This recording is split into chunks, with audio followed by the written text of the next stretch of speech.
It's the 5th anniversary of the podcast. Knock on wood, we'll have 5 more of these. This is the IssuesWatch podcast.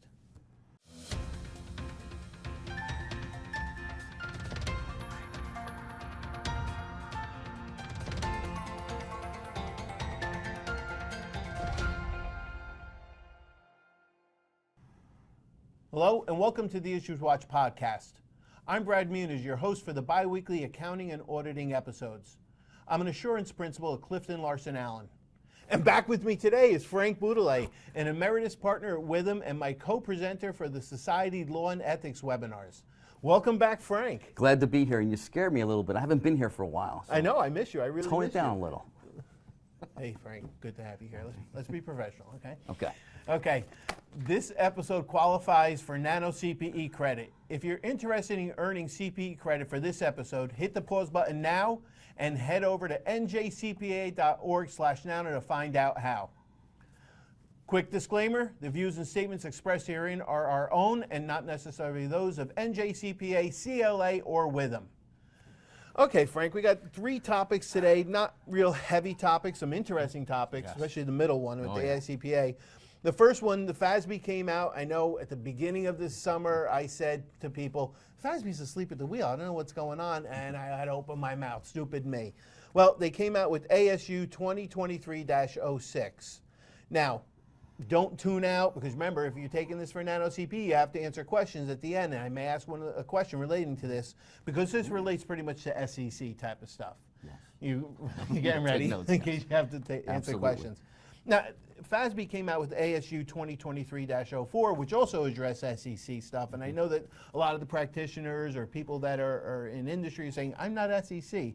But you should always keep in tune with this stuff, because as Frank always says, and I agree with, whatever happens in different areas tends to trickle down. Especially when you see later on, you're going to talk about the PCAOB. Who knows what's going to happen with the AICPA. AICPA is always listening. Always listening. Always listening, Yes. as is the FASB. Yes. Okay, so this pronouncement that came out is codification amendments in response to the SEC's disclosure update and simplification initiative. Okay, so you see this is very specific as it relates to what the SEC's done, and they're codifying it into our standard accounting guidance. It modifies the disclosure of presentation requirements of a variety of topics through clarification or technical corrections. And here's the interesting part. If you get the actual guidance itself, the pronouncement, you'll see the update. It ties directly to issuance of registration statements. Right. Or those that aren't filing registration statements for entities June 30th, 2027. So we always hate, into the I future. know, we hate when we tell people it's that far out, because you know what they do. They don't listen. They don't do anything about it. I mean, when did people adopt the leases that were effective last year? They'll do it next year. Yeah, exactly, exactly.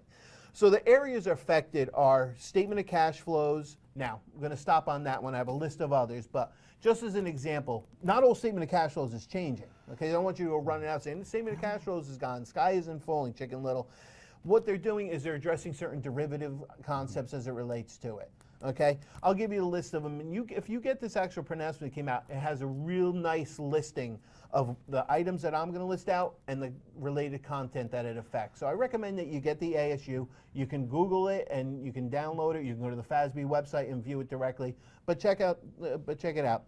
Accounting changes or error corrections, earnings per share, interim reporting, commitments, debt, equity, derivatives and hedging, transfer and servicing of secured borrowing collateral, extractive activities. I like that one. Oil and gas. I like that word. Yeah, extractive activities.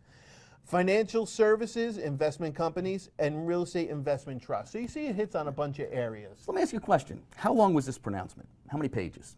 About 200? No, I think it was shorter than that. Wasn't that bad? Why? Because it says simplification initiative. And they're going to simplify it, and they're talking about derivatives. It's complicated Well, stuff. anytime you use simplification and derivatives in the same Same context, gone. Head explodes. Gone. Absolutely. Yes. Okay. The next one, AICPA update. So the Professional Ethics Executive Committee, PEAC. If you don't get the emails from them, I've mentioned getting emails from the FASB, get the emails from the PEAC, because not that they're quick to read, but it's good to keep up on this. You know, you get the regular updates as to their meetings. I've sat in and listened to their meetings. Well, they came out with some guidance as it relates to fees. So this is really important. It's effective for January 1st, 2025. Again, we hate giving late dates like that because we know that people say forget about it, and then guess what? You forgot about it. And then all of a sudden you go through your peer review, and all of a sudden you're like, oh, I didn't remember that. How come Brad didn't talk about it? Well, Brad did talk about it. And we try and talk about it again later on, but you may forget. So there's two areas. There's new area and revised area. The new area addresses determining fees and fee dependency. And that's really big. And then the other areas that's revised, I'm not going to go into much, is the conceptual framework for independence. Frank and I talk about that a lot on our ethics, on our law and ethics sessions. That's what the whole code of conduct is about, is a conceptual framework, and a client affiliate. So let's talk about the new areas. Determining fees. It says here, if a cover member is responsible for determining the attest engagement fees, allows the attest engagement fee to be influenced by the firm's provision of other attest services, the self-interest and undue influence threats comes into consideration. That's really what it starts focusing on. You know, they start looking at independence. Right. Fees for independence. Yes. How much we're charging for our fees is now going to be scrutinized. Yes. Yeah. So now they're going to start talking about the allocation of the fee. And I'm not going to go back into different companies and time frames, but you know what this kind of relates to. When certain firms were giving out the audit fee for a much smaller, but the consulting fees were much bigger. Right. And we know that had been an issue, and that's what now they're starting to put it more into context and for people to focus on. The other one's fee dependency. I found this really, really interesting, this one. When for each of the 5 consecutive years, total fees, now this is just a piece of what is included in there, and it already started talking about Stop it. me for 1 second. You mentioned this goes into effect January 1st, 25. Right. But it's 5 consecutive years, which means 2020. Right. 1, 22, 23, that's 5 years. So even though it goes into effect next year, we still got to worry about it the next 3 years. Yeah. Okay. Great pickup. You're a good auditor. I am. Why'd you retire? I don't know. Total fees for access client for the five consecutive years, total fees for an attest client represent or are likely to represent a large portion of the total fees received by the firm. A covered member's compliance with independence rules would not be at an acceptable level. Would not be at an acceptable level. So you cannot have a safeguard in place. You can't give the money back, basically. You can't. But what they said is they do have some safeguards that you can put in prior to the attest report being issued for the 5th year. An appropriate reviewer who is not a member of the firm issuing the report, so somebody else, should be looking over the work. Or prior to the commencement of the 6th year, that person should be looking over the work from the prior year. Amazing. Interesting. Now, they keep focusing on the firm. Right. This focuses on the revenue and the fees of the firm. What about me as the engagement partner? What if it's because you have determining fees, it's significant to me. I brought in a client pays us $500,000 fee. That goes into my compensation, right? Because my firm's looking at how much business did I bring in, my compensation's affected. So that's going to affect me on a personal level. So I think we have to look at it from an individual as well as firm. So I'm going to go through your question, like you call the AICPA, and they go through the code of conduct. Right. Okay, let's go through the conceptual framework. You just indicated that there's a potential threat. Yes. And you know when we do our law and ethics, there's that graph. There's a threat. Is the threat minimal? No, I don't think it's potentially minimal. Not at all. Can we come up with a safeguard that will help with the threat like that? Because now we're talking on an annual basis. Forget about the 5 years. You're talking about on an annual basis even. Can we come up with a safeguard? Now, if you were asking me, what would you do if not against you, but what would you do in that situation? I'd bring on a concurring partner. Now, this is AICPA. We can bring on EQCR.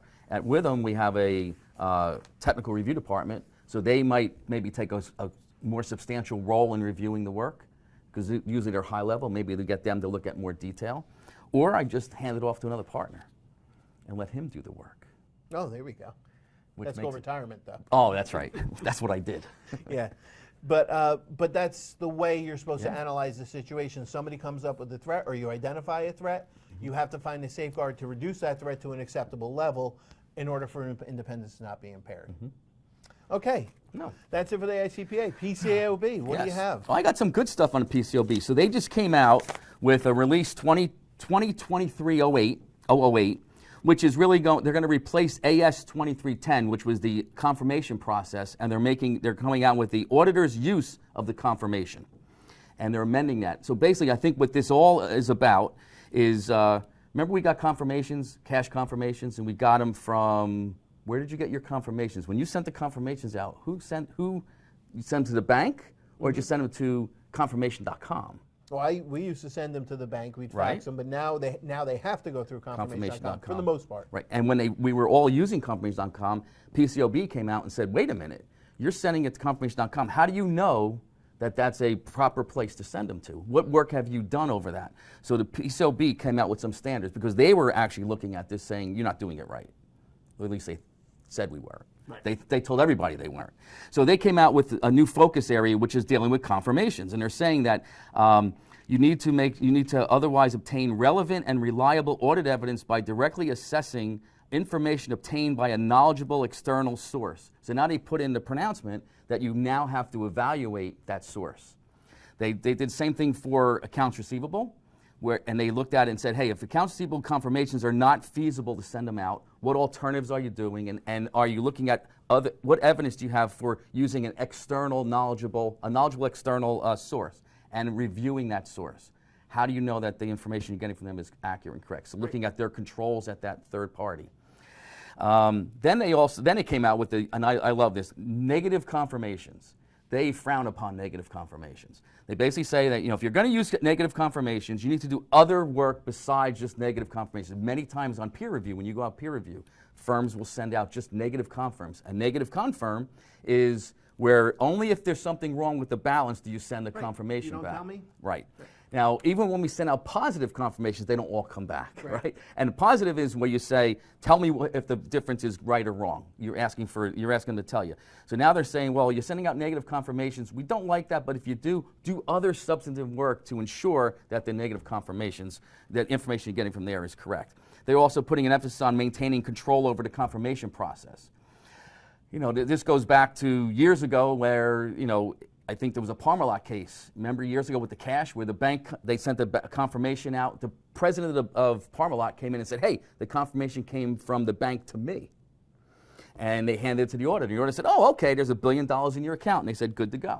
Meanwhile, the president stole $1 billion. So then he made up the confirmation on his own. It never really came from the bank. So this whole pronouncement is really about confirmations, about getting us more involved with confirmations and understanding how they come about. So what was your comment before? AICPA is listening. Right, there they are. PCAOB came out with this. Guess what we have to start thinking about? Same thing. That's all I got.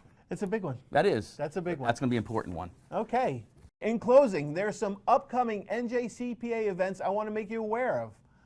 On October 23rd, there's an accounting, auditing, and attest update for practitioners with small business clients. It's a hybrid event. You could attend in person in Roseland or virtually. On October 25th, there's a Southwest Jersey chapter is holding an accounting and auditing update in Haddonfield. And Renee Rampula is presenting a FASB accounting update virtually on October 30th. Mischief night. There you go. Register at njcpa.org/events.